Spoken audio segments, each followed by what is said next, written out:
ভয়ঙ্কর বাগানে এসেছিলাম, তাই আমাদের এই ছেলেটার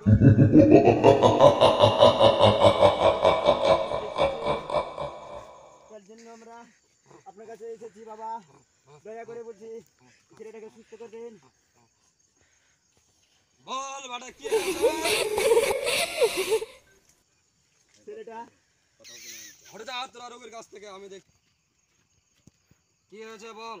আমরা একটা এখানে গভীর জায়গায় বেড়াতে এসেছিলাম। আর 12 বছর ধান ভাঙ করে দিলে বল বাগানে কি হয়েছে, এসেছিলাম, কোথায় ছিল রোগী?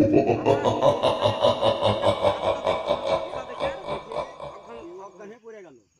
নিচে কি দেখলো আমাদেরকে বলেনি, আমরা শুধু বলছে একটা বেচ্ছিরি মুখ দেখছে বাবা। এ ছিরিমু হ্যাঁ কে এমন কে? হ্যাঁ কোথায় ছিল কোথায়? হটে যা তোরা ওখান থেকে, দেখছি কে এই গাছে আমার ছিল বাবা। পরে আমার জায়গাটা সব জায়গাতে আমি থাকি, আকাশ